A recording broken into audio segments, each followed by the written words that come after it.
Donc maintenant, on passe sur le sujet qui est un sujet majeur, qui est celui des interactions et des synergies dans le domaine du numérique. Ça a déjà été abordé avec les big data, avec les robots, les interfaces homme-machine. Je voulais juste dire que Madame Boursier, qui devait nous faire un exposé sur l'apport des techniques de l'intelligence artificielle à l'analyse du droit.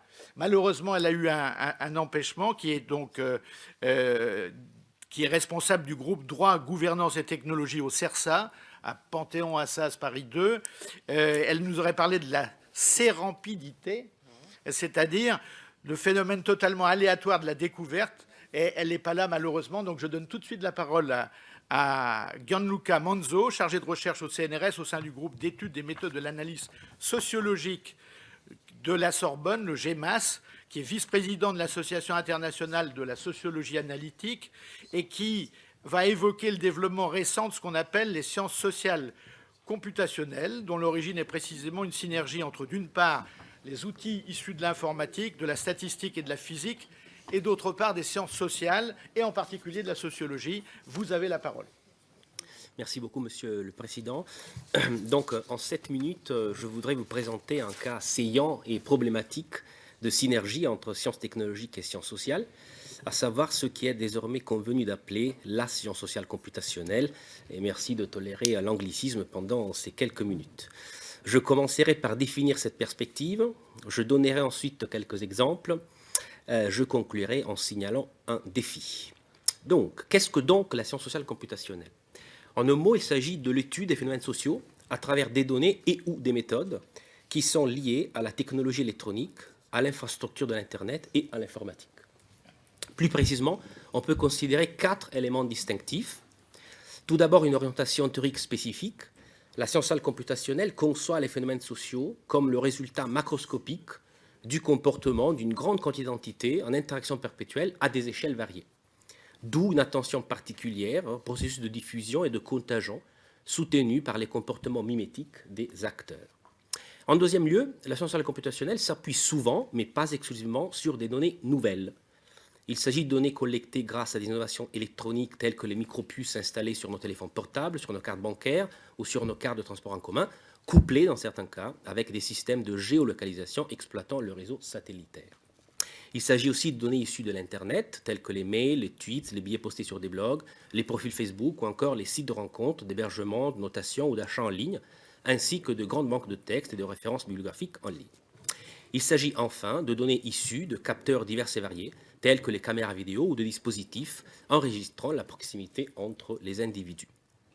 En troisième lieu, la science sociale computationnelle s'appuie sur une combinaison de méthodes issues des mathématiques, de la physique et de l'informatique. Certaines de ces méthodes, comme la théorie des graphes et l'analyse des réseaux sociaux, sont utilisées depuis longtemps dans les sciences sociales. D'autres méthodes, comme la modélisation mathématique basée sur des systèmes d'équations différentielles, sont plus rares, mais elles ne sont pas complètement étrangères aux sciences sociales. D'autres encore, comme les techniques d'extraction automatisée de l'information à visée prédictive, ainsi que la simulation informatique à base d'agents artificiels à visée explicative, sont en revanche encore peu connues, voire ignorées par les chercheurs en sciences sociales. C'est d'ailleurs sur ce terrain méthodologique que le quatrième et dernier élément caractérisant la science sociale computationnelle, c'est-à-dire la pluridisciplinarité, est le plus visible. Qu'étudie donc la science sociale computationnelle? Voici quelques exemples. On a montré comment des phénomènes de contagion sociale sont responsables de la distribution spatiale du diagnostic des pathologies telles que l'autisme, tout comme la diffusion de virus à l'échelle planétaire. On a montré que des individus qui ne se connaissent pas et qui vivent aux 4 coins du globe peuvent en effet rentrer en contact en exploitant quelques intermédiaires bien choisis. On a étudié les émotions que nous manifestons dans les messages que nous échangeons à longueur de journée et on a découvert que nous avons tendance à être bien plus agréables le matin que le soir. On a étudié les discussions en face à face lors de rencontres scientifiques et observé que si nous acceptons de discuter avec tous les participants indépendamment de leur statut académique, nous discutons cependant moins longuement avec les collègues ayant un statut académique différent du nôtre. On a étudié la probabilité des appels téléphoniques en fonction de la distance géographique qui sépare les deux interlocuteurs potentiels, et on a découvert que cette relation suit la même loi que la gravité.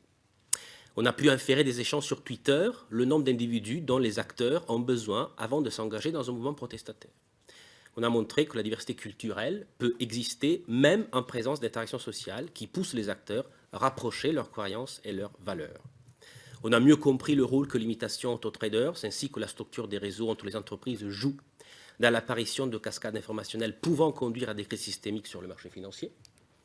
On a étudié la manière dont se structurent les réseaux de terroristes, simulé leur comportement et identifié les nœuds du réseau qu'il faudrait frapper pour mieux contrôler la consolidation de ces réseaux. On a étudié et simulé l'impact qu'un certain type d'interaction sociale a ou peut avoir sur l'apparition de certaines formes d'inégalités, telles que les inégalités face aux choix scolaires. Ce ne sont que des exemples, bien entendu. Quels sont les défis posés par ce type de recherche? Alors, des problèmes théoriques, méthodologiques, techniques et même éthiques existent et font débat parmi les chercheurs. Pour ma part, je voudrais insister sur un problème institutionnel qui me paraît particulièrement important. Donc, afin que la science sociale computationnelle puisse se développer, les disciplines concernées doivent pouvoir entretenir un dialogue véritable. Or, il est force de constater que, pour l'heure, la science sociale computationnelle est le fait de mathématiciens, d'informaticiens et de physiciens bien davantage que de sociologues ou d'économistes. Un auteur important dans ce domaine de recherche, le physicien de formation mais sociologue d'adoption Duncan Watts, a exprimé ce fait en disant qu'il faudrait faire un effort pour introduire le social dans les sciences sociales computationnelles. En France, plus qu'ailleurs, il me semble, il y a une barrière importante à cette avancée. Une partie considérable des chercheurs en sciences sociales est sous-alphabétisée en mathématiques, en statistiques et en informatique. Des mouvements intellectuels puissants ont même théorisé l'impossibilité de modéliser les phénomènes sociaux. Dans ces conditions, le dialogue avec ceux qui possèdent les méthodes et en bonne partie les données pour pratiquer la science sociale computationnelle est donc sapé à la base. Pour remédier à cette situation, la puissance publique peut, à mon sens, agir dans deux directions au moins. D'une part, il faudrait investir massivement dans la formation en mathématiques, en statistiques, en informatique des futurs chercheurs en sciences sociales. D'autre part, il faudrait créer des instituts de recherche dédiés aux sciences sociales computationnelles pour permettre aux chercheurs issus des sciences technologiques et des sciences sociales d'interagir de manière stable et sur des longues périodes. Depuis une dizaine d'années, des pays voisins comme le Royaume-Uni ou l'Allemagne, pour ne pas mentionner les États-Unis, se sont résolument engagés dans cette double voie. Nous pourrions prendre appui sur ces expériences pour rendre possible, en France aussi, l'essor d'une science sociale computationnelle performante et compétitive au niveau international. Je vous remercie pour votre attention et je pense avoir respecté mon temps de parole. Merci beaucoup. Et maintenant, nous allons donner la parole à Marc Grenneville, qui est directeur de recherche au CNRS, directeur du Centre pour les humanités numériques et l'histoire de la justice. Il va nous parler des enjeux d'une gestion mutualisée des données numériques en sciences humaines et sociales. Mais je crois que vous êtes à l'origine de la très grande infrastructure de recherche des humanités numériques Humanum, et que vous aurez aussi quelques mots pour nous dire maintenant ou au cours du débat du projet Criminocorpus, qui est un portail scientifique pour l'histoire de la justice, des crimes et des peines. À vous la parole. Merci, Monsieur le Président. Je dois peut-être commencer par dire que j'avais décliné la proposition qui m'a été faite de parler du big data. Je suis content que j'ai un collègue à ma gauche qui s'y soit engagé, parce que c'est une notion pour moi problématique, en tant qu'historien en tout cas. Et je pense avec plusieurs collègues qu'elle est moins liée en sciences humaines et sociales au grand volume de données à traiter qu'à la détermination du seuil qui contraint le chercheur à modifier son mode d'analyse. Et au fond, pour moi, c'est plus une question d'échelle. Donc, et le big data commence avec tout corpus qui nécessite la réalisation d'une base de données relationnelles, on en a déjà parlé, pour en faire l'analyse. Donc, en tant qu'historien, je peux facilement, par exemple, c'est dans mon domaine, analyser un rapport d'expertise médico-légale, en analyser 10, en analyser une centaine, mais si je dépasse les plusieurs milliers d'expertises, je vais être obligé de modifier mon mode de lecture, et ce sera pour moi du big data, mais je sais très bien que pour des spécialistes des sciences de l'information, 6000 rapports d'expertise médico-légale, ce n'est pas forcément un très grand chiffre. Donc je maintiens que dans la perspective d'un chercheur en histoire, le seuil du big data est en fait très small. Alors c'est pour ça que j'ai préféré parler de quelque chose qui est peut-être moins connu, mais qui est fondamental pour nous et pour lequel je pense que les chercheurs en sciences humaines et sociales doivent avoir une prise de conscience à laquelle certaines institutions peuvent aider. C'est la question de la gestion des données de la recherche. Jusqu'à une époque récente, cette question pouvait sembler relativement déconnectée de l'activité principale du chercheur. Et bien sûr, le chercheur en sciences humaines et sociales dépendait, hier comme aujourd'hui, des données accessibles. Elles ne le sont pas toujours. Et il lui fallait parfois, hier comme aujourd'hui, faire preuve d'ingéniosité, d'inventivité pour recueillir des données, susciter leur production et ensuite, si j'ose dire, dans mon domaine surtout, les faire parler par des problématisations ou des outils originaux. Et si je prends l'exemple, une fois de plus, de l'histoire, il y avait en amont les sources conservées par les archives et les bibliothèques, et en aval, la publication des résultats de la recherche au format papier, sous forme d'édition critique de sources, d'articles ou de livres. Mais depuis le XXe siècle, de plus en plus de chercheurs sont également producteurs de données sur des supports de haute technologie, mais de faible pérennité. Je pense aux photographies, aux films, aux enregistrements sonores, bandes magnétiques, disquettes, disques durs, qui sont autant de supports qui posent la question de la conservation et de la transmission des contenus. Le tournant numérique en SHS a accéléré encore ce mouvement et la nécessité, me semble-t-il, d'une politique de gestion de nos données, de leur traitement, de leur interopérabilité avec d'autres jeux de données et enfin de leur conservation à long terme. Alors la fragilité des données numériques est en effet très préoccupante, on le sait parce qu'elle tient à au moins deux facteurs. D'une part la fragilité des supports et de l'autre l'évolution des formats de lecture. La fragilité du support, on la connaît et on sait que c'est un paradoxe, qu'il y a un défi technologique qui fait en gros que la durée de vie des supports de mémoire ne cesse de s'écourter à mesure qu'on avance dans le temps, puisqu'en gros, une inscription sur la pierre, on peut compter, en moyenne, ça dure 10 000 ans, un parchemin en moyenne 1000 ans. Et je me souviendrai toujours de la visite que je faisais des archives du Parlement de Paris avec une conservatrice en chef du lieu qui me sortait un très beau manuscrit du Moyen-Âge et qui le déposait sur le sol en me disant « de toute façon, je ne suis pas inquiète, je sais que ça durera beaucoup plus longtemps que votre site Criminocorpus, qu'en tout cas, c'est beaucoup moins fragile » et elle avait bien raison. Une pellicule, c'est une centaine d'années, un disque vinyle, 50 ans, et les supports informatiques, les supports informatiques, en fait, on ne sait pas trop encore. Dans les années 80, souvenez-vous, on croyait que le CD, ça constituait le support inusable, on avait trouvé la solution, mais en réalité, on sait très bien depuis que ces supports sont assez fragiles et que leur fiabilité devient incertaine passé une vingtaine d'années. Les disques durs, si vous les achetez, même très chers, ils ne seront garantis que 5 ans, et la mémoire flash, elle dépasse guère une dizaine d'années, si on ne la sollicite pas au-delà de plus de 100 000 réécritures. Le deuxième facteur de fragilisation, c'est l'évolution des formats. L'évolution des standards de lecture est bien connue, notamment en vidéo. Il reste très peu de lecteurs Betacam 3 cœurs rhumatiques, qui était la norme il y a quelques années. On connaît tous aussi la perte des lecteurs de disquettes en informatique. Et puis dans le numérique, ce qui complique évidemment notre affaire, c'est que la lecture de l'information évolue en fonction des logiciels qui permettent l'interprétation des codes. Et on a tous fait un jour l'expérience de l'impossibilité de relire un vieux fichier simplement de quelques années. Et j'ajoute qu'il y a le problème également de l'encapsulage des données dans des logiciels propriétaires, qui nous pose pas mal de soucis dans le domaine des sciences, puisque ça pose la question du libre accès à ces données et de leur interconnexion possible à d'autres corpus et à leur disponibilité future. Alors toutes ces questions, qui sont des défis scientifiques et technologiques, elles n'ont pas de réponse simple et définitive, mais on peut en tirer, me semble-t-il, un constat qui doit guider une politique rationnelle de gestion des données de la recherche. Premièrement, c'est que l'enjeu porte tout simplement sur notre capacité à préserver l'accumulation des savoirs et à la transmettre. On ne va pas retourner évidemment à la gravure sur pierre. La deuxième, c'est que cette transmission passe par une politique de conservation qui est coûteuse en temps, et ça c'est peut-être un peu nouveau pour les sciences humaines et sociales. Oui, nous pouvons coûter de l'argent, nous pouvons coûter cher même, surtout si on s'intéresse à cette politique de données, parce qu'elle suppose une veille technologique coordonnée, et puis du matériel, bien sûr, des data centers sécurisés. Troisièmement, cette politique de gestion des données de la recherche, elle ne peut pas se faire au niveau du chercheur. On ne peut pas gérer, c'est fini l'époque où on gère ces petits carnets de recherche dans son coin, et je pense que ça c'est très difficile à comprendre aussi pour beaucoup de collègues, ni même au niveau d'un laboratoire, comme on a pu y croire au début peut-être du numérique il y a encore une dizaine ou une vingtaine d'années où on pensait qu'on pouvait internaliser tout cela. Donc ça doit relever d'une politique, d'une stratégie coordonnée à l'échelle nationale. Je pense au MSH, aux Equipex, aux IDEX, aux UMS, à une politique internationale aussi, avec les ERIC, mais aussi une prise de conscience des chercheurs.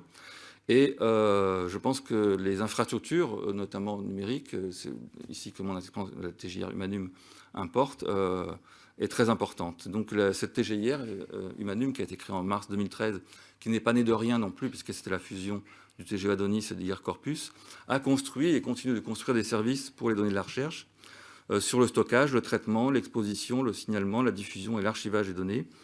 Et je voudrais insister justement sur le fait que ces infrastructures sont récentes, mais qu'elles sont indispensables, qu'elles restent fragiles et qu'il faut assurer leur stabilité à long terme pour avoir une politique nationale coordonnée des données. Et puis, puisqu'il me reste 25 secondes, je vais conclure. Pour revenir à la recherche, justement, et pour souligner combien le développement de ce type de structure, qui nous permet donc une gestion mutualisée des données, peut aussi avoir un effet bénéfique sur l'évolution de nos savoirs et le décloisonnement de nos disciplines, parce que ça nous permet de développer en parallèle de nouvelles méthodes de travail, de nous concentrer sur l'élaboration de nouveaux outils de publication, de visualisation et de diffusion de l'information scientifique. Et nous sommes plusieurs ici à animer depuis de nombreuses années des plateformes de publication originale évolutive qui ont permis de constituer des communautés d'intérêt scientifique qui expérimentent la voie de la convergence des SHS avec les sciences technologiques. Je pense au formidable site, par exemple, fabula.org, mais Alexandre en parlera peut-être mieux que moi, bien sûr. Et puis, pour ma part, effectivement, dans le domaine de l'histoire de la justice, un site qui s'appelle Criminocorpus, où on trouve des choses classiques comme des bases de données relationnelles, des chronologies juridiques, un blog d'actualité, une revue, une bibliothèque numérique, mais aussi des réalisations plus spécifiques et plus expérimentales, comme des visites de lieux de justice, qui combinent des plans de situation et des vidéos, et aussi des outils de consultation de corpus, qui permettent de comparer des corpus de loi, par exemple, le Code civil pendant 2 siècles, ou l'ordonnance de février 45 sur la justice des mineurs. Et donc, ces outils de visualisation sont intéressants parce qu'ils permettent aussi, éventuellement, de nous ouvrir à des contributions citoyennes et d'ouvrir les sciences humaines et sociales sur la société. Voilà. Merci beaucoup. Je donne tout de suite la parole à Alexandre Geffen, chargé de recherche au CNRS, chercheur à l'Observatoire de la vie littéraire et qui va évoquer quelques exemples remarquables parmi les humanités numériques. Vous avez la parole, monsieur Geffen. Merci beaucoup, Monsieur le Président. Alors, je n'évoquerai pas les problématiques liées à la diffusion de la science, au travail maintenant collectif qu'on peut mener parfois avec des amateurs et aux modifications de l'expertise qui est liée à cette diffusion de la science massive, mais j'évoquerai très concrètement, vraiment presque physiquement et spatialement, qu'est-ce que c'est que ce domaine des humanités numériques, qu'est-ce que sont ces nouveaux laboratoires, qu'est-ce que sont ces nouveaux méthodes de travail. Alors, je travaille dans un laboratoire qui associe le CNRS à 2 universités qui fusionnent et on voit absolument la confrontation entre les sciences et les sciences humaines et les sciences technologiques, puisqu'il s'agit de la fusion de l'université Paris-Sorbonne et de Paris 6, une université hautement marquée par une tradition informatique. C'est donc un laboratoire très concrètement où on côtoie une chercheuse qui travaille sur les traductions de l'Odyssée, qui est en train de mettre au point des programmes dans un logiciel qui s'appelle Java, où on côtoie des spécialistes ingénieurs de recherche de la visualisation des données qui deviennent des experts sur les corpus comme des corpus de poésie contemporaine. Ou moi-même, ayant une formation littéraire traditionnelle, je passe la moitié de mon temps à faire de l'analyse statistique et à essayer de comprendre les modèles statistiques justement pour éviter ces effets de confusion entre corrélation et causalité. Voilà donc c'est concrètement des espaces très étranges puisque se rencontrent des gens qui n'ont jamais eu l'habitude de travailler ensemble. On essaye de mettre en place des formations où on va donner aux littéraires des moyens, par exemple, d'apprendre à numériser des textes. Mais par-delà cette dimension très concrète, très inventive, très émergente de ces laboratoires-là, ce sont des problématiques très importantes pour nous qui sont en train d'émerger. Elles sont liées au tournant quantitatif de ces données culturelles qui maintenant nous sont accessibles sous forme massive grâce aux grandes entreprises patrimoniales de la Bibliothèque nationale, grâce aux grands corpus d'écriture collaborative et collective que sont les réseaux sociaux et les blogs. On a donc une culture transformée en données, accessible massivement à des traitements algorithmiques sur lesquels on peut jeter des regards tout à fait nouveaux. En effet, nous ne travaillons plus avec les quelques milliers de livres qu'un érudit avait pu connaître. Nous ne travaillons plus avec d'énormes catalogues qu'il faut des heures et des heures pour inventorier. Nous travaillons avec des millions de livres. Alors, qu'est-ce qu'on fait avec des millions de livres? Qu'est-ce qu'on fait avec des millions de livres qu'on ne peut pas lire directement? Et qu'est-ce qui nous apporte de travailler avec ces quantités de données? Il y a un véritable saut pratique et épistémologique qui se produit pour nous.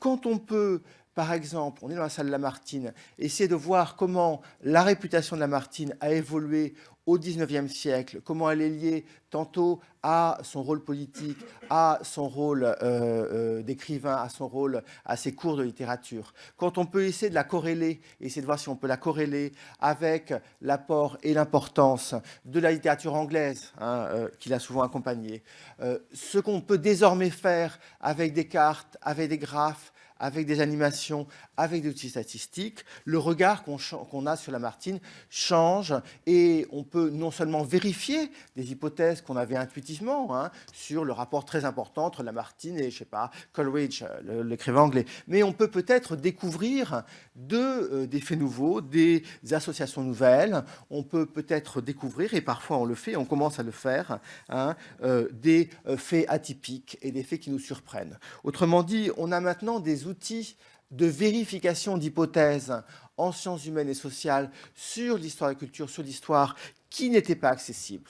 On peut modéliser une hypothèse sur le rapport entre les auteurs du canon et les auteurs les plus minoritaires et essayer de la vérifier. Mais on peut aussi s'ouvrir à des faits nouveaux qui sont liés à la capacité des ordinateurs à proposer leur propre classification, à faire, par exemple, je travaille beaucoup avec Stanford, où on développe des méthodes d'analyse qu'on appelle du formalisme quantitatif. Qu'est-ce que c'est? Ça veut dire simplement qu'on va essayer de comparer sur des centaines de discours rhétoriques les formulations pour voir qu'est-ce que c'est vraiment que le début d'un discours, qu'est-ce que c'est vraiment que la conclusion d'un discours, par quelle forme, par quel type de mots ils peuvent être reconnus. Eh bien, les algorithmes nous permettent d'aller assez loin dans quelque chose qui ne va pas seulement être la vérification, mais aussi la découverte empirique de nouveaux faits ou en tout cas de nouvelles régularités. Alors, un dernier mot sur un autre aspect des humanités numériques, parce qu'il a une dimension tout à fait, à mon avis, fondamentale, c'est celui du travail avec cette autre quantité de textes absolument considérable, formée par toutes les expressions culturelles maintenant disponibles sur Internet. Internet, c'est un tas de réseaux sociaux où beaucoup de gens écrivent, on l'a visé d'écrire, ce sont des milliers de poètes qui s'improvisent, ce sont des millions de photographes qui essayent d'avoir un regard sur le monde, ce sont des centaines et des centaines de forums de lecteurs, de blogueurs. Eh bien, travailler sur les interactions, sur les échanges, sur essayer de trouver des modèles qui permettent, par exemple, de comprendre comment un événement culturel se diffuse, par exemple, comment sur Twitter, la mort de Tournier a été annoncée, par quel réseau, est-ce que c'est passé par la France, est-ce qu'il était l'importance des États-Unis dans cette diffusion, nous permet de comprendre et de voir des phénomènes tout à fait nouveaux. On comprend beaucoup mieux la sociologie de la culture, on comprend beaucoup mieux la question des valeurs littéraires, de l'évolution des valeurs culturelles. Et ça, c'est très important. N'oublions pas que l'industrie du livre est une des premières industries françaises, que l'industrie de la culture est absolument déterminante.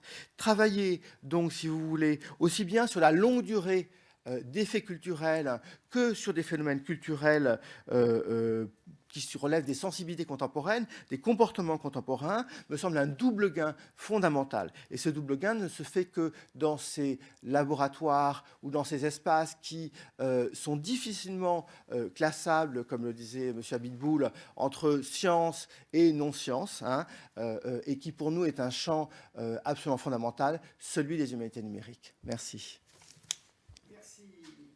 Beaucoup, Monsieur Geffen.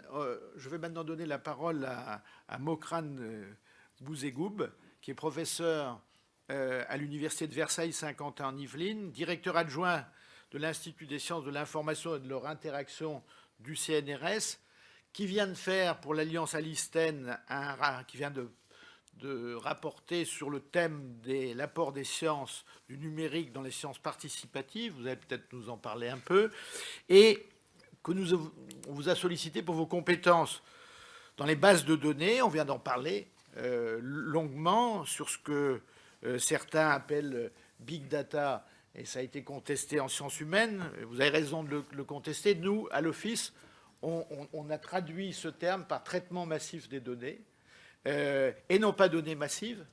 Et je ne sais pas si ça correspond à ce que vous faites, mais dans nos rapports, nous parlons de traitement massif des données, et y compris dans les publications que nous faisons. Donc, je vous ai la parole, monsieur. Merci, Monsieur le Président. Étant informaticien, donc je vais donner un regard plus d'informaticien ayant côtoyé un petit peu les collègues du domaine des SHS dans le cadre de la mission à l'interdisciplinarité du CNRS. Donc les idées que je vais développer, les quelques points que je vais développer sont des points assez généraux. Le premier rejoint ce que mon collègue donc a dit en préambule, c'est la notion de big data. Donc sa définition, quand on discute avec les collègues de SHS, disent ah oui, j'ai un problème de big data, mais finalement, est-ce que c'est vraiment du big data ce que je fais? Et j'ai entendu un certain nombre pourtant de définitions qui me semblent intéressantes.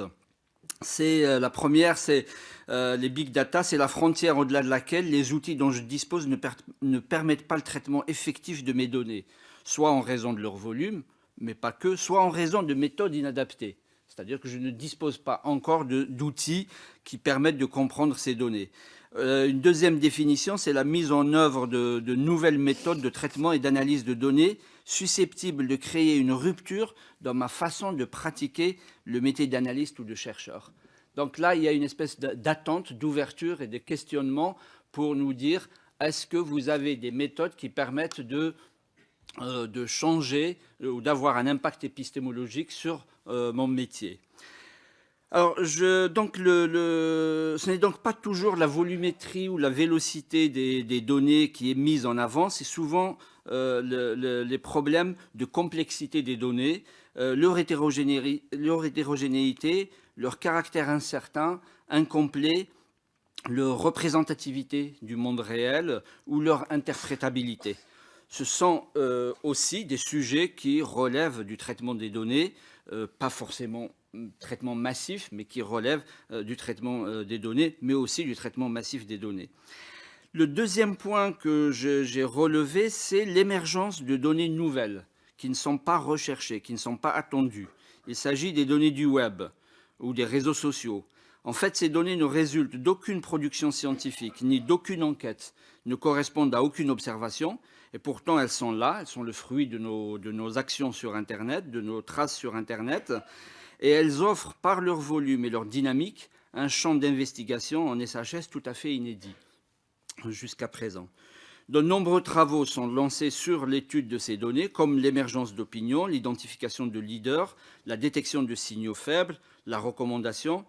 Tous ces travaux sont basés en général sur la fouille de données et l'apprentissage. Mais l'exploitation de ces masses de données inattendues, elle ne sert pas seulement à l'analyse donc des groupes sociaux, elle contribue aussi à améliorer les algorithmes informatiques d'apprentissage ou de recherche d'informations. Le troisième point que j'ai relevé, c'est le caractère multi-échelle et multisource de l'analyse. J'ai compris que très souvent, la recherche en SHS se focalise sur des objets d'étude isolés, mais avec une tradition d'analyse et d'interprétation très fine sur différentes dimensions, comme la géographie, la temporalité, le caractère social, linguistique, culturel. Et dans ce contexte, l'enjeu est souvent l'agrégation à grande échelle des résultats de ces études en tenant compte des valeurs imparfaites, incomplètes ou approximatives de ces dimensions. L'interopérabilité entre plusieurs sources d'informations, la formalisation du processus d'agrégation et la visualisation de phénomènes saillants permettant une analyse et une compréhension plus globale. Alors, plusieurs exemples existent en histoire, en archéologie, en littérature, où le rapprochement de corpus permet l'émergence de nouvelles connaissances ou de nouvelles hypothèses. Le quatrième point que j'ai relevé, c'est la capacité de mobilisation des foules pour l'acquisition de données et pour l'annotation de documents, l'annotation de manuscrits, la documentation de bases de données et la reconnaissance ou l'identification de personnages dans des photos ou des tableaux. Le crowdsourcing que vous avez évoqué donc à l'instant qui est contenu dans le rapport soumis à Listen, permet la constitution en fait de corpus très riches, souvent déterminants dans l'analyse ou l'interprétation d'objets ou de scènes. La constitution d'une grosse base de données de CAPTCHA, vous savez, ces caractères un peu déformés que les applications Internet nous demandent de reconnaître, eh bien cette base de données de CAPTCHA a été utilisée pour la reconnaissance de caractères, envisager des algorithmes nouveaux de reconnaissance de caractères qui sont très efficaces et très performants aujourd'hui. Le cinquième point que j'ai identifié, c'est la transition peut-être un peu risquée de l'analyse qualitative à une analyse quantitative. Je crois que ce point a été très parfaitement identifié et résumé par ma collègue, donc je ne reviens pas dessus. Ce sont là les quelques points que j'ai relevés en tant qu'observateur, je dirais, distant de la discipline SHS, mais toujours intéressé dans le dialogue et dans l'interaction avec cette communauté. Je vous remercie. Merci beaucoup. On continue avec Mohamed Chetouani, qui est professeur à l'Université Pierre et Marie Curie, chercheur à l'Institut des systèmes intelligents et de la robotique. Et vous allez nous parler des synergies entre sciences humaines et robotique, en montrant que les influences jouent bien dans les deux sens, et notamment dans les interfaces homme-machine. Merci. Est-ce que je peux avoir juste... Oui, ça arrive. Très bien. Donc je vais vous parler donc moi je travaille dans un laboratoire où on fait essentiellement de la robotique, donc à l'Université Pierre et Marie Curie, mais on a tout particulièrement travaillé sur des applications, par exemple d'interaction humain-robot, où là la synergie va être très importante. Donc je vais essayer de vous montrer un peu ce qu'on... voilà, très bien. Alors je vais passer directement juste après. Hop, si ça veut bien...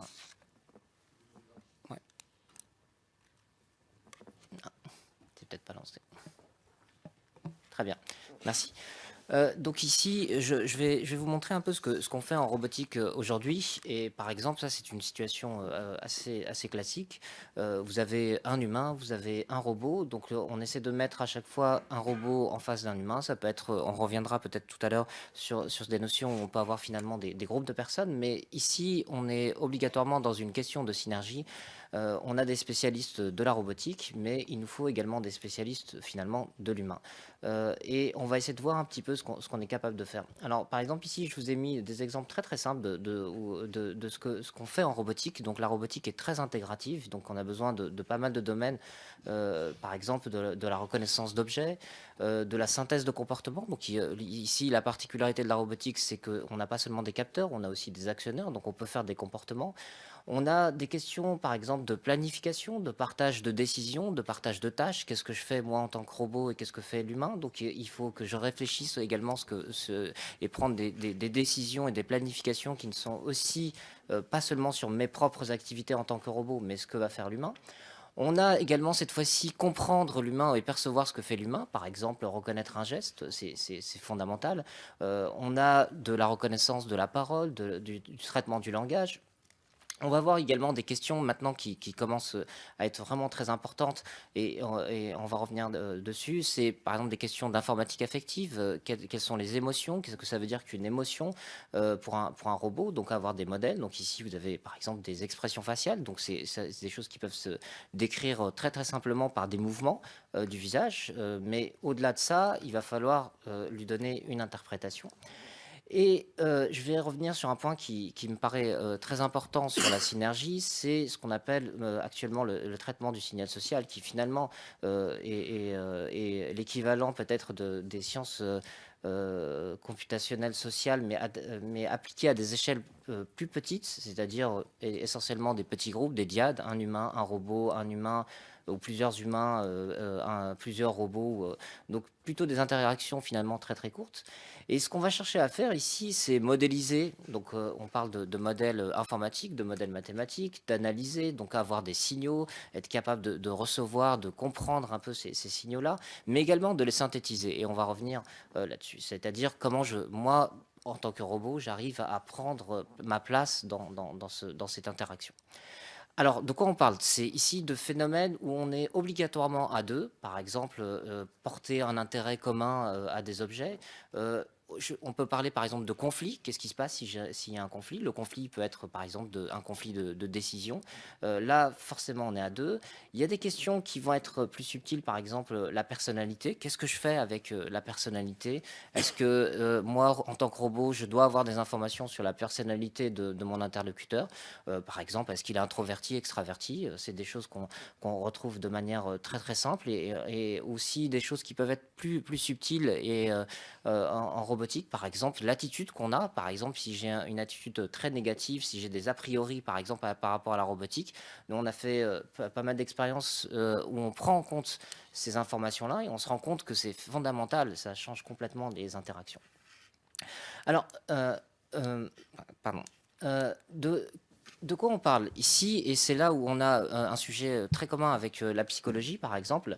On parle de ce qu'on appelle des signaux sociaux. Par exemple, ici, le robot et l'humain, on a des informations et un vocabulaire qui est complètement commun avec la psychologie. Par exemple, l'expression faciale, la prosodie, la posture. Ce sont des mots ou un vocabulaire qui est partagé entre la robotique. Et ici, je fais exprès de remettre interaction sociale. On parle de robotique sociale, donc il y a toute une communauté de signaux sociaux. Donc vous voyez qu'on insiste beaucoup sur le côté social.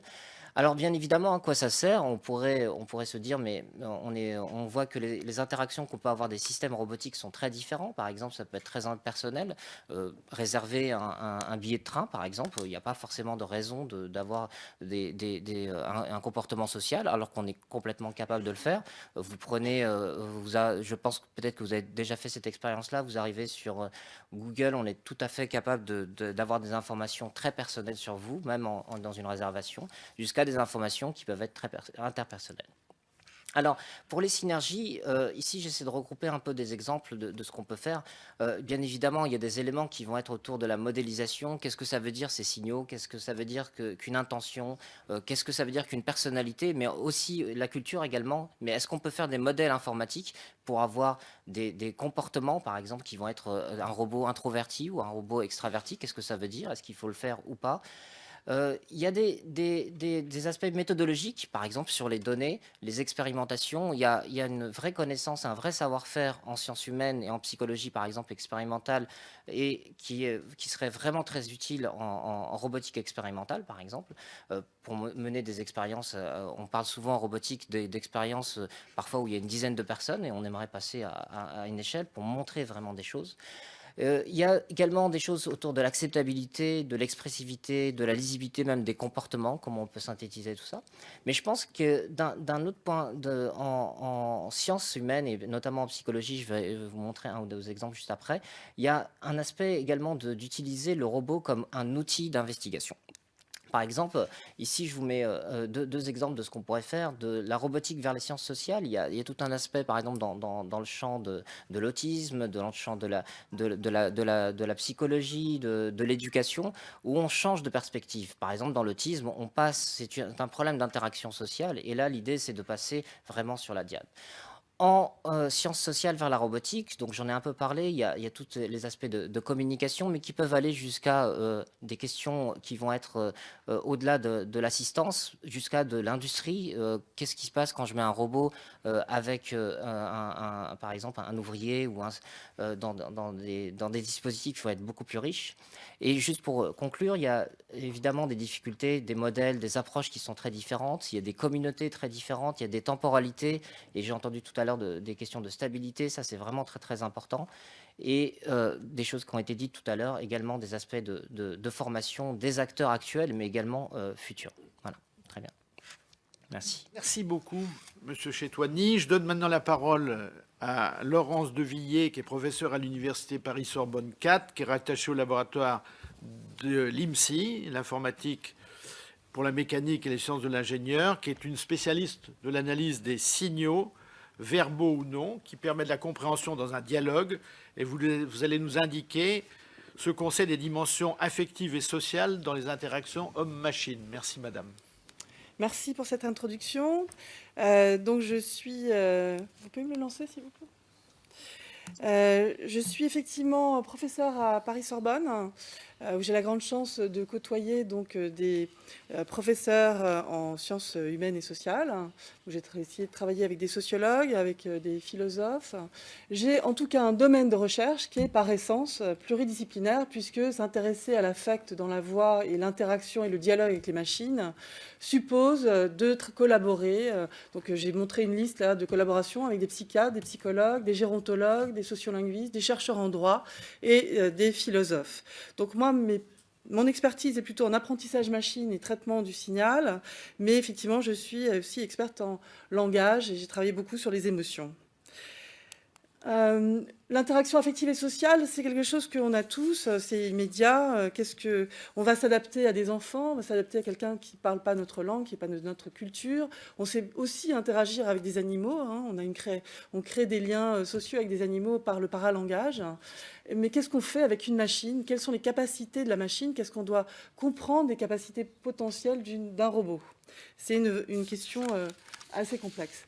Pourtant, il est évident que dans certains cas, il est plus facile de parler à une machine. On commence à trouver des applications. Hein. Par exemple, à l'Université de Californie du Sud, une machine qui s'appelle Ellie a un but dans la vie, c'est de détecter chez les militaires les signes d'un syndrome post-traumatique ou de la dépression.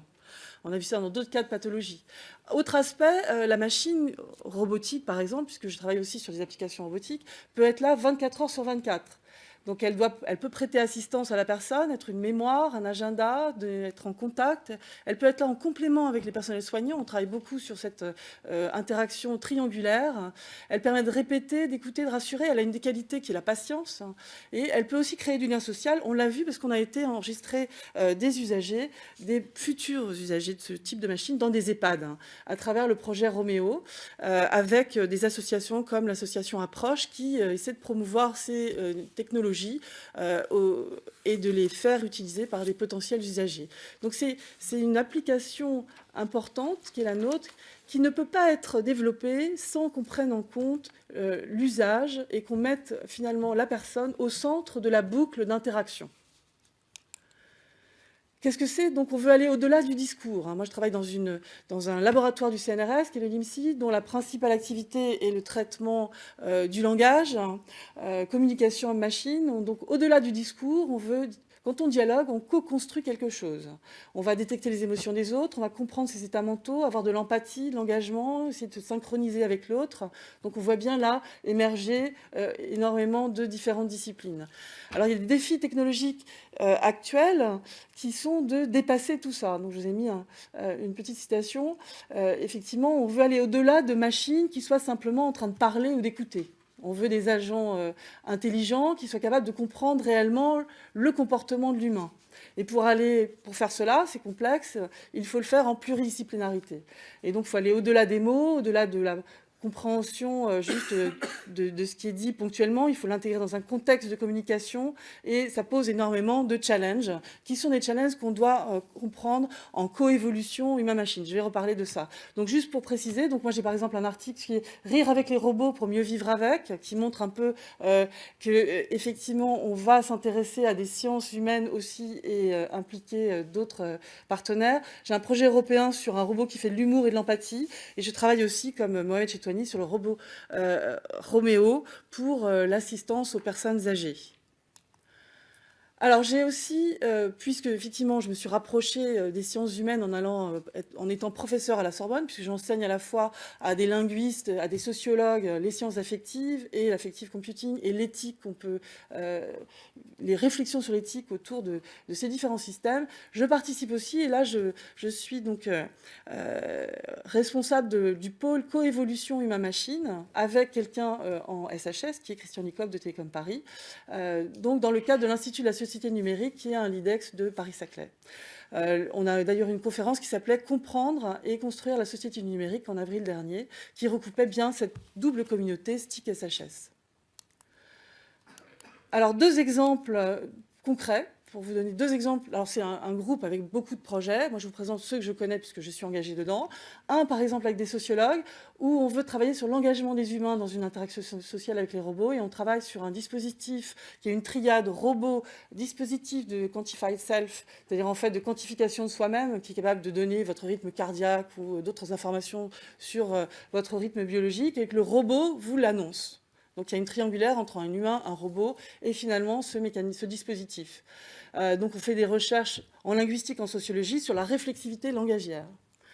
Et dans l'idée d'expérimenter des manières innovantes de renforcer le pouvoir de stimulation, d'attachement, d'interaction homme-robot.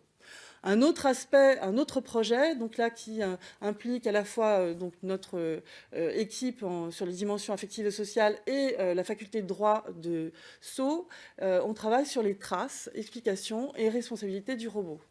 Donc là, l'idée, bon, l'interaction humain-robot, ça pose la question cruciale de la confiance. On veut travailler sur les traces, explications des actes du robot à différentes personnes. Et il y a un vrai sujet sur un problème d'accès à ces données, d'ailleurs, pour savoir qui peut y avoir accès, comment, quelle est la pérennité de ces données, etc.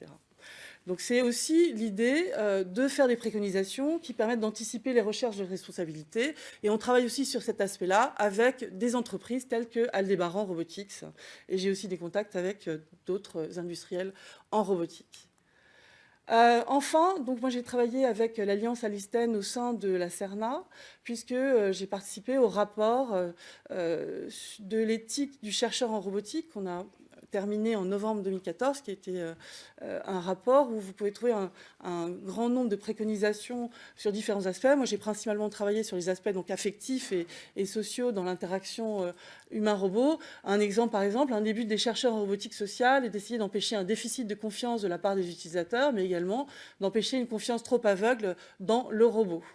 Donc on a aussi un objectif qui est de distinguer clairement ce qui est un humain de ce qui ne l'est pas, ce qui n'est pas le cas par exemple de nos collègues au Japon. Moi j'avais dernièrement une réunion au Japon où le partenaire à côté de moi cherchait à faire passer le test de Turing à un géminoïde. Le géminoïde c'est un jumeau d'un être humain et donc son objectif à lui c'était de faire passer le test de Turing. Donc on voit que ce n'est pas un objectif qui est tout forcément le même suivant les différentes cultures. Je terminerai avec ce point important pour moi qui est celui-ci, la coévolution homme-machine.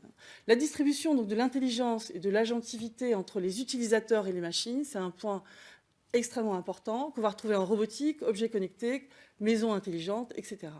Et il faut comprendre aussi qu'il y a un apprentissage conjoint entre l'humain et la machine. La machine va s'adapter à l'humain. On parle beaucoup de deep learning, d'apprentissage par renforcement, qui pose donc des questions d'acceptabilité, de design d'interaction et d'éthique. Donc pour moi, l'évolution conjointe des technologies et des utilisateurs implique cette collaboration des acteurs en STIC et SHS tout le long des projets, de leur conception à leur évaluation, et également une évaluation, une interaction avec les utilisateurs, notamment sur le long terme, parce qu'on n'a on a très peu en fait d'études sur le long terme avec une interaction avec ce genre de machine. Je vous remercie. Je voulais vous dire qu'on a eu l'audition du mois dernier était sur le thème des robots et de la loi, et que ça a été très intéressant parce que la législation est obligée de s'adapter dans les thèmes que vous étiez en train d'aborder, notamment sur les objets connectés.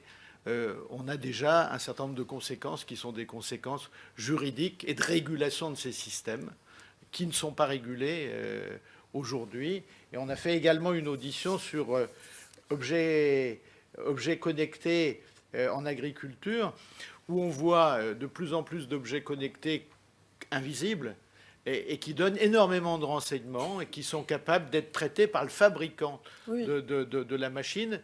Et donc la propriété devrait être celle de celui qui l'utilise, mais il ne sait même pas que ces renseignements sont donnés, ce qui veut dire qu'il y a un certain nombre de services qui sont par la suite proposés et qui sont donnés, et ces services sont basés sur les données qui sont des données collectées, souvent à l'insu des utilisateurs. Donc c'est des vraies questions que vous posez. On n'est pas encore au stade des jumeaux dans la loi, mais ce sont des vraies questions. J'ai demandé le prix au japonais, il m'a donné un prix pour mon géminoïde. Oui. Alors maintenant, on termine cette table ronde avec Jean-Marie Pierrel, qui est professeur à l'Université de Lorraine, qui est chercheur au laboratoire d'analyse et de traitement informatique de la langue française. Alors c'est un sujet que j'ai connu puisque je suis député de Pont-à-Mousson et j'étais universitaire dans cette université, dans une autre vie. Et un recteur qui s'appelait le recteur Ims avait fait ce qu'on a appelé le trésor de la langue française. Et puis, le CNRS, c'était un laboratoire propre du CNRS. Et puis, à un moment donné, ce trésor était en train d'être dilapidé jusqu'au jour où Catherine Bréchignac, il y a une vingtaine d'années, entre 15 et 20 ans, a souhaité associer, c'était une des premières expériences d'un laboratoire propre du CNRS, associer l'informatique avec la linguistique. Et donc, Jean-Marie Pirel va nous parler de cette question, des liens entre informatique et linguistique. Ça a déjà été abordé d'ailleurs tout à l'heure par un ou deux d'entre vous.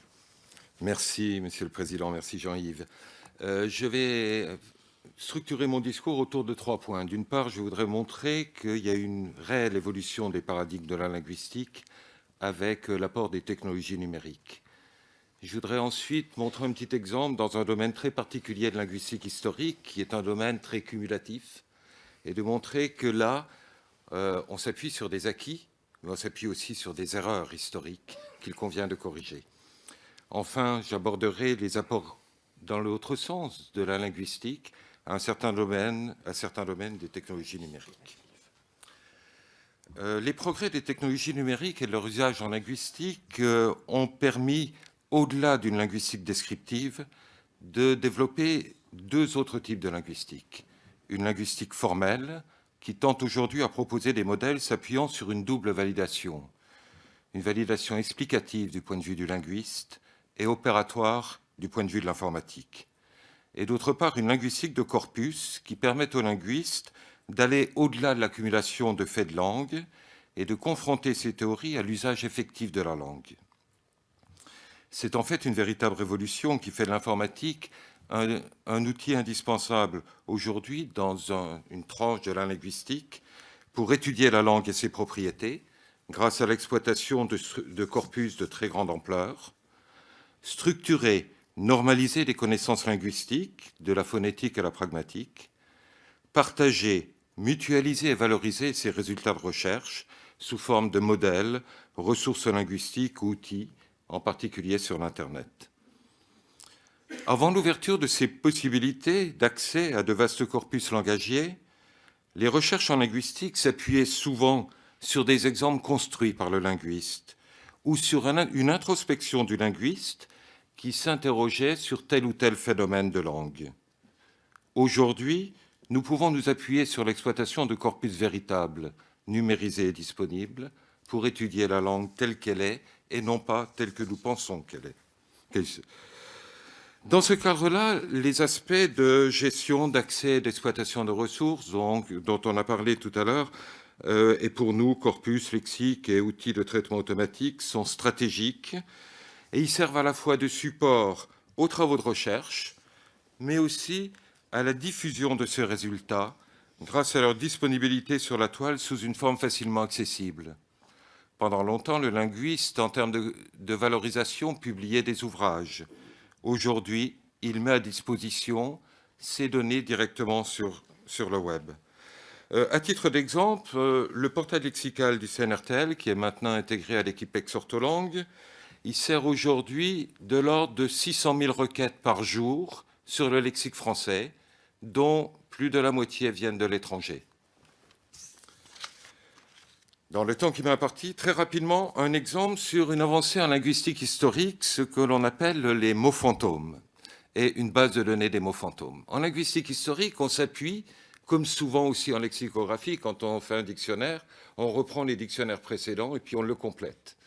Et derrière ça, on a plein de mots qui apparaissent, des pseudo-lexèmes, qui disposent à ce tort d'un statut lexicographique, mais qui sont en fait des mots qui n'ont jamais existé, des sens qui n'ont jamais existé, des lémmatisations erronées.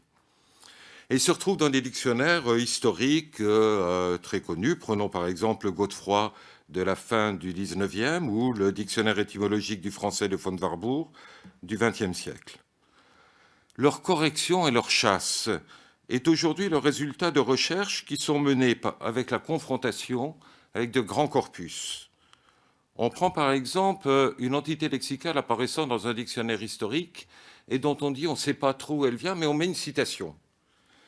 Et on va rechercher dans des corpus de la même époque les différentes occurrences lorsque vous les retrouvez quasiment que chez un auteur ou dans un document. Même si c'est dans le meilleur dictionnaire du monde, vous pourrez en déduire qu'il y a présomption d'une présence d'un mot fantôme.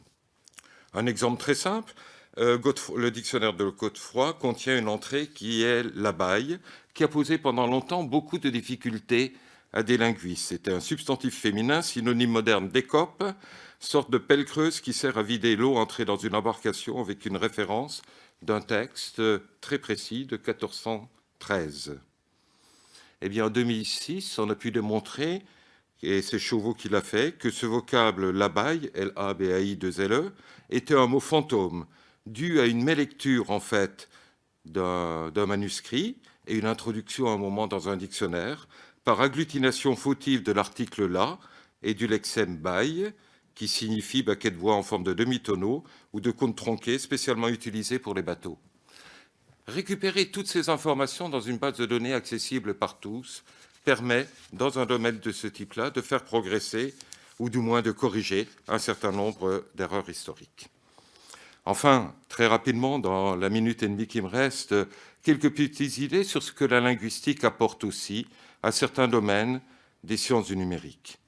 Et je pense particulièrement au domaine du traitement automatique du langage et ses applications remarquables qui existent en traitement de la parole ou en recherche d'information. Prenons ce dernier domaine de la recherche d'information. Ce sont des résultats d'analyse et de modélisation linguistique qui permettent aujourd'hui de mieux détecter les diverses formes de ce que l'on appelle les entités nommées. Qu'est-ce que c'est qu'une entité nommée? C'est des dates, des noms de lieux, des villes, de pays, des noms de personnes, d'institutions, de fonctions, de façon générale. Dans des cadres spécialisés, ce sera les noms des astres en astronomie, les noms des molécules en chimie, des formules en mathématiques, etc.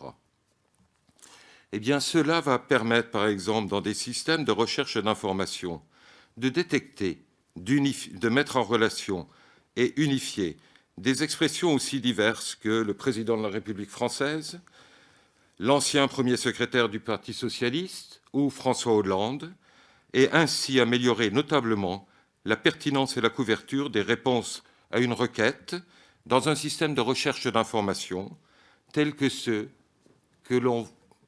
qui sont exploitables sur Internet aujourd'hui ou qui seront exploités dans les années à venir. Je vous remercie.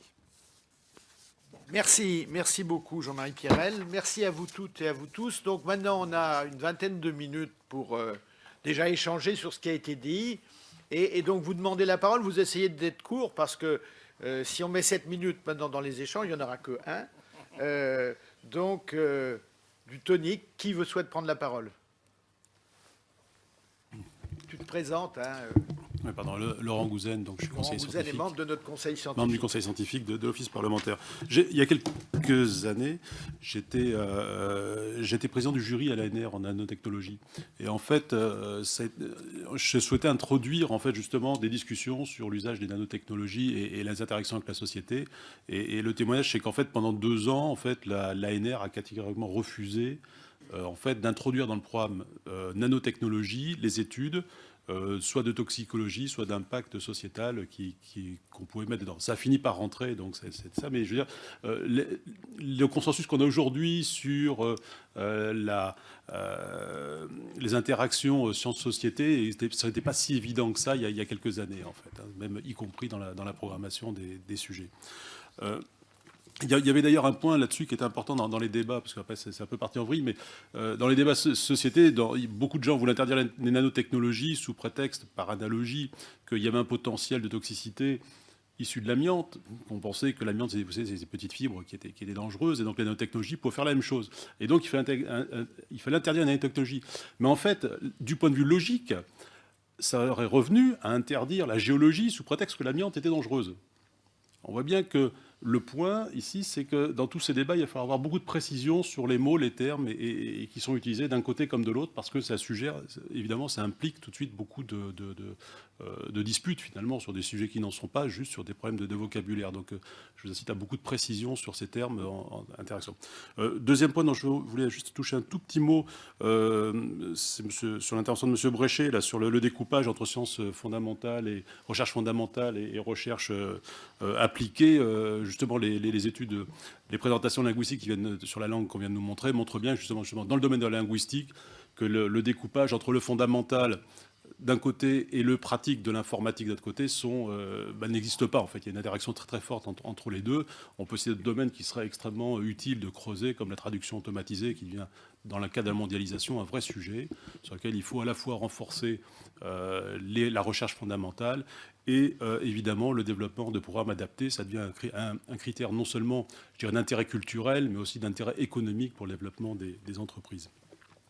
Peut-être un troisième point très rapide sur le nouveau manuel de Frascati qui vient de sortir, qui est la définition internationale de la recherche en fait au niveau de l'OCDE en fait, puisqu'il y a un manuel qui est sorti en 2002 qui donne les interprétations de ce que c'est que la recherche, et le manuel 2015. Et en fait la nouvelle caractéristique importante de 2015, c'est de prendre plus en compte les sciences sociales, mais surtout de ne pas démarquer en fait la recherche qui est faite dans les laboratoires, donc la recherche publique, de la recherche privée, ce qui était le cas dans le manuel précédent. C'est-à-dire qu'en fait, on a une continuité, donc la responsabilité en fait de ces recherches tant technologiques que sociétales doit être partagée en fait dans le public et dans le privé. D'autant plus que maintenant en France, on a enfin plus de chercheurs dans le privé, ce qui est très bien, que dans le public.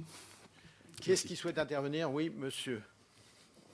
Bernard Tardieu, Académie des technologies. Tout à l'heure, je crois que c'est Claude Didry qui a dit la COP21 et le prix du CO2 qui est le grand oublié. Et ça m'a frappé parce que je suis très très impliqué dans les deux. Et dans les deux cas, ça me paraît purement des sciences humaines et sociales. La COP21 telle que je l'ai vécue, c'était d'abord une machine à créer du consensus, à broyer les positions, à contraindre l'altérité pour finalement arriver à quelque chose où tout le monde dit à peu près la même chose en même temps, quelles que soient ses arrière-pensées, où personne n'ose dire ça ne m'intéresse pas. Et donc, on peut dire que c'est un succès de la procédure des sciences humaines. En revanche, dans l'ETS, qui techniquement marche parfaitement bien, c'est l'incapacité d'avoir su prévoir sur le long terme les crises, c'est-à-dire dans le cas présent, la crise économique et les politiques de subvention massive. Et donc, techniquement, c'est parfait, mais c'est l'incapacité des sciences humaines et sociales et d'économie à anticiper les problèmes qui fait qu'aujourd'hui, le prix est absurde. Alors voilà, je vous dis ça comme ça pour... Mais dans les deux cas, ça me paraît des sciences humaines pures.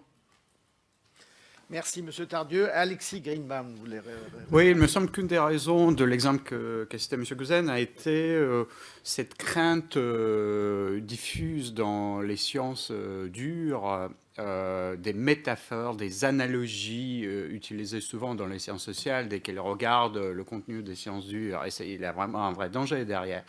Et dans ce sens, il me semble très important d'appuyer ce qu'a dit M. Manzo, et ce que j'ai cité aussi avec l'exemple d'Oxford, physique et philosophie, c'est le besoin de former pas seulement les scientifiques, les mathématiciens, les physiciens, etc., qu'ils puissent comprendre la sociologie, la philosophie, mais également de former les futurs chercheurs en sciences humaines, en philosophie, à la compréhension du langage mathématique, d'une certaine rigueur qui traverse toutes les sciences dures et qui s'appuie sur les mathématiques. Donc, à mon avis, c'est une composante essentielle et peut-être un argument fort que pourrait envoyer le décideur politique à ceux qui ont la charge des programmes d'enseignement.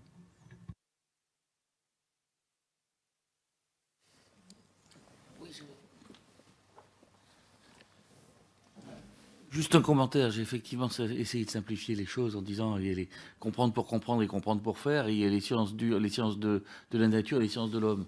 On a eu l'exemple du climat où on peut se poser la question de l'évolution de l'objet même nature par l'activité humaine, et j'ai passé ma vie à essayer justement de faire le continuum entre les sciences fondamentales et les sciences dites appliquées. Ceci dit, un schéma permet au moins de classer la démarche. Alors il y a une chose que je voulais faire remarquer, on a vu un nombre tout à fait remarquable de cas où on pouvait se poser la question de qu'est-ce qu'une discipline a apporté à l'autre, mais inversement. C'est-à-dire où c'était pas simplement le dernier cas sur la linguistique qui était vraiment intéressant aussi, parce que c'est pas simplement la linguistique qui fait usage d'un outil informatique, c'est elle retransmet vers l'outil informatique un certain nombre de concepts dont il pourra faire l'usage lui-même.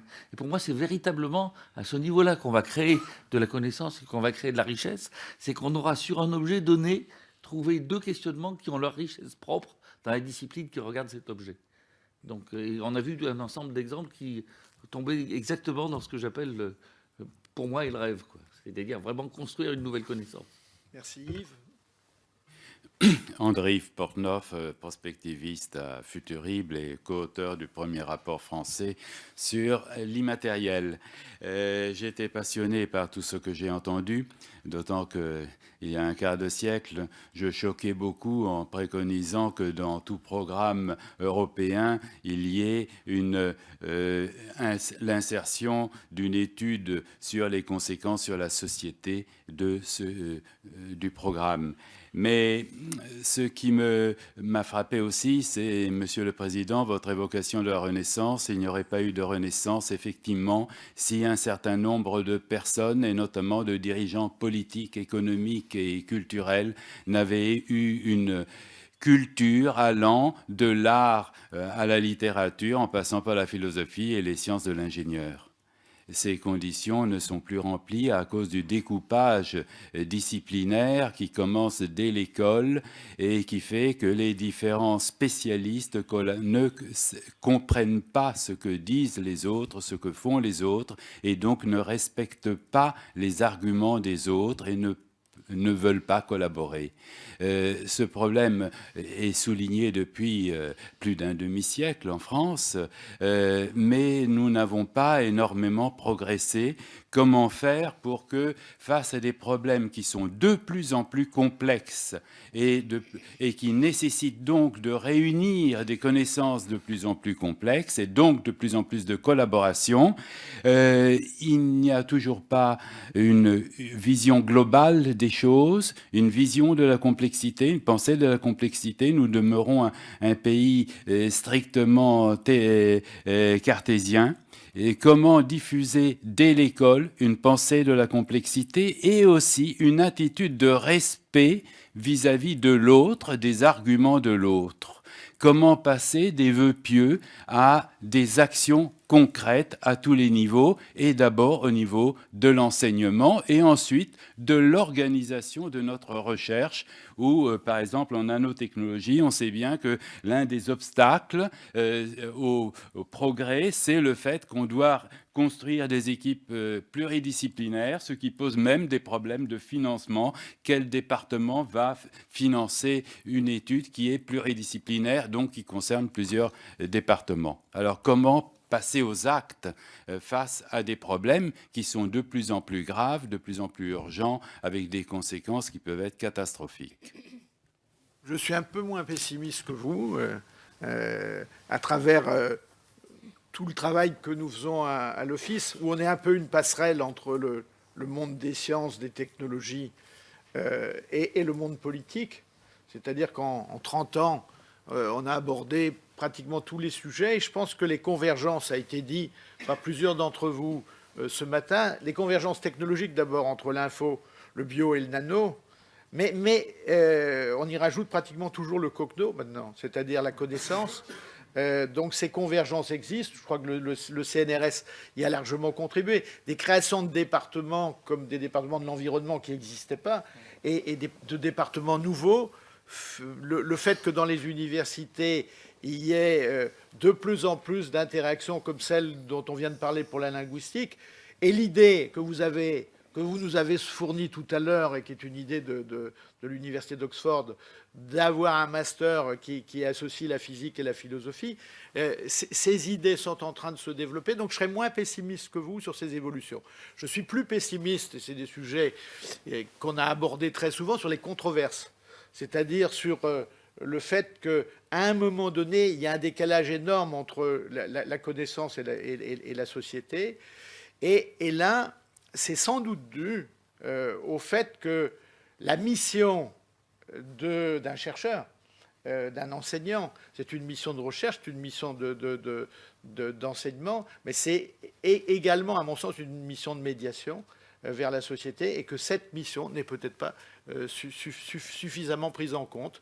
Elle n'est pas prise en compte dans les carrières, ça c'est certain, mais elle n'est peut-être pas prise en compte au niveau individuel, et c'est peut-être le point sur lequel nous devrions travailler. Qui souhaite intervenir? S'il n'y en a plus, on passe à l'autre table ronde. Oui, Et juste Laurent. un tout petit point, ça a été évoqué très rapidement. L'explosion des connaissances est un vrai problème parce que aujourd'hui, on commence à avoir des millions de chercheurs qui pondent chacun 2, 3, 4 articles par an, ce qui est complètement infernal. Plus personne ne peut suivre. Donc on a un vrai problème de savoir comment on va digérer ça, comment on va digérer ces connaissances, comment on en fait des éléments qui sont...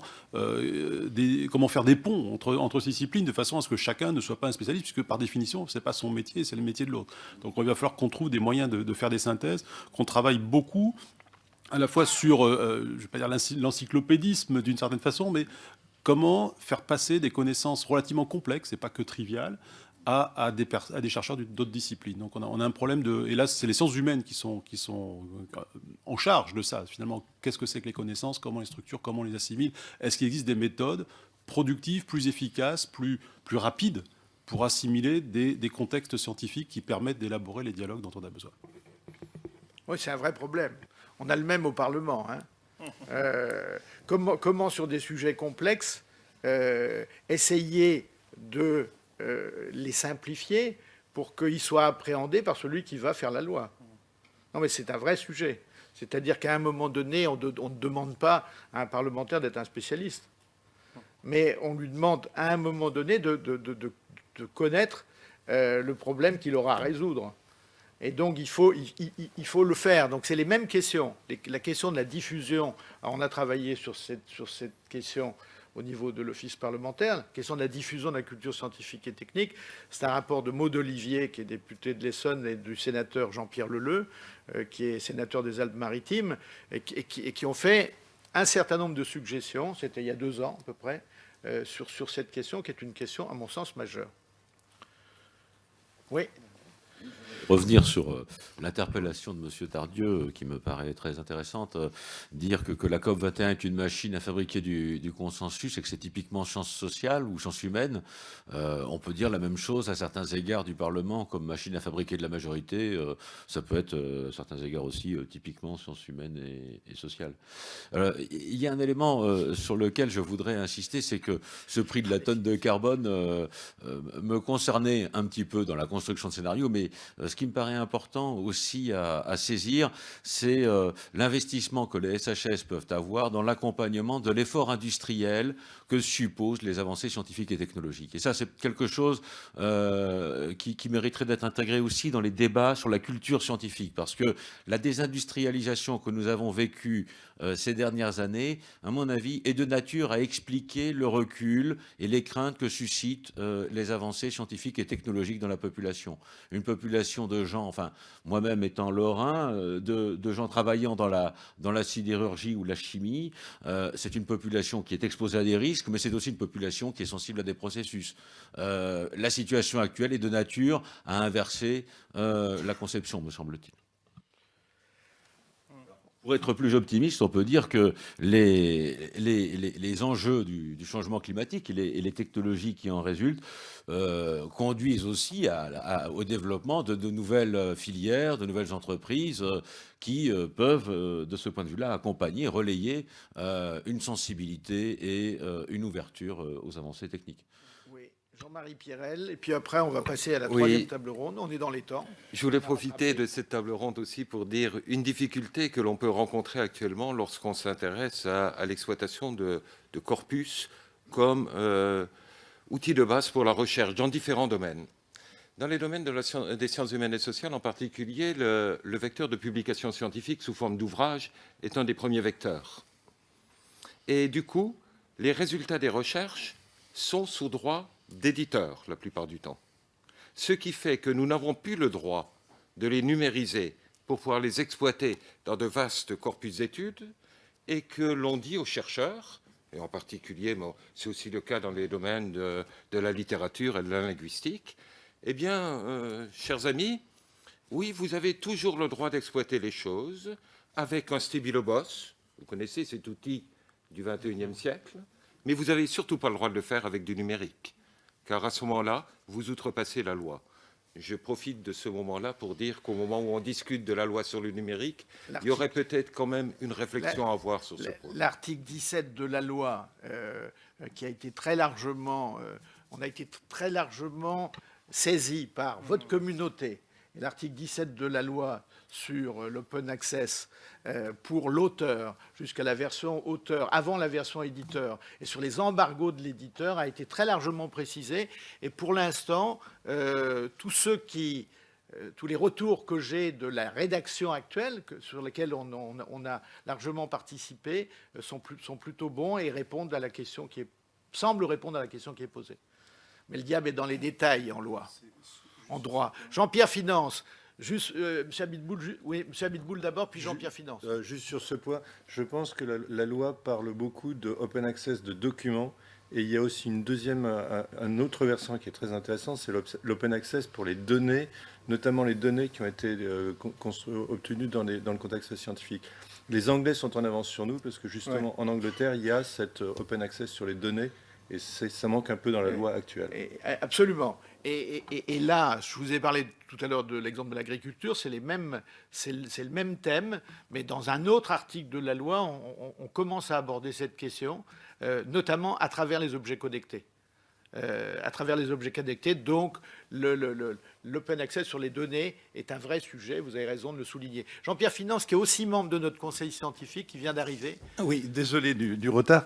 Je rebondis quand même sur l'interrogation, sur les deux affirmations précédentes concernant le projet de loi sur le numérique. C'est vrai, il y a l'article 17, et encore, il est fortement discuté en termes de durée d'embargo, mais il y avait dans les projets qui étaient mis à consultation il y a quelques mois, un article sur le text and data mining, sur le TDM, qui malheureusement a disparu du projet de loi actuel. Et ça, je pense que c'est un véritable handicap pour la recherche française, alors que finalement, on voit bien, et c'est exactement ce que disait Jean-Marie il y a un instant, que le problème aujourd'hui n'est pas de mimer, de simuler l'accès aux publications scientifiques avec le numérique par rapport à ce que l'on faisait sur l'écrit, c'est-à-dire simplement être capable de lire. Mais je crois que la puissance, effectivement, du numérique permet aujourd'hui de faire beaucoup d'autres choses sur des textes de publication, comme le disait Serge, également sur des données de la recherche. Et donc, tout ce qui est développement d'algorithmes, développement de programmes, utilisation et comparaison, recoupements transversaux, etc., c'est quelque chose de fondamental. Et j'insiste un tout petit peu là-dessus parce que aujourd'hui, on voit dans un certain nombre de pays européens ce text and data mining être fortement développé. Il ne faudrait pas qu'à l'occasion de cette loi sur le numérique, on rate une opportunité extrêmement importante qui est de permettre le développement de ces algorithmes. Je termine. Ce qui est en train de se passer, c'est que finalement, les grands éditeurs vont, eux, disposer de ces bases de données, sont en train de développer tout un tas de services à valeur ajoutée sur la base de la fouille de données et vont nous revendre une nouvelle fois nos résultats de recherche. Jean-Pierre, je l'ai dit tout à l'heure dans l'exemple, j'ai dit exactement ça dans l'exemple de l'agriculture. Ah bah, tu as totalement raison. Alors. Deuxièmement, un texte de loi. Tu es bien placé pour savoir que le parlementaire, c'est pas du lobbying, doit être alimenté pour que la loi évolue dans le bon sens. Le texte va passer au Sénat. Notre collègue Dominique Gillot est là, suit ces questions. Donc elle écoute, mais vous pouvez la saisir dès aujourd'hui parce que la partie assemblée, nous sommes déjà arrivés à l'article 18. Là, ce matin, j'y suis pas. Je suis intervenu dans le début de la loi et donc pour cause de cette réunion, on ne peut pas avoir le don d'ubiquité, mais néanmoins, saisissez le Sénat. Les gens de l'Office, notamment du Sénat, mais Dominique qui est là encore, plusieurs sénateurs étaient là tout à l'heure et sont venus, donc saisissez-les pour que ça évolue dans le bon sens sur ces questions, mais tu as totalement raison, comme M. Abitboul parlait des données tout à l'heure, c'est des sujets qu'on doit préciser dans la loi. Si vous en êtes d'accord, Alain, on va passer, on a rattrapé une partie du retard en tout cas que nous avions. On va passer à la troisième et quatrième table ronde pour essayer de terminer à 13h, comme nous avions dit. Sur la troisième table ronde, c'est les sciences humaines et les nouvelles technologies de l'énergie.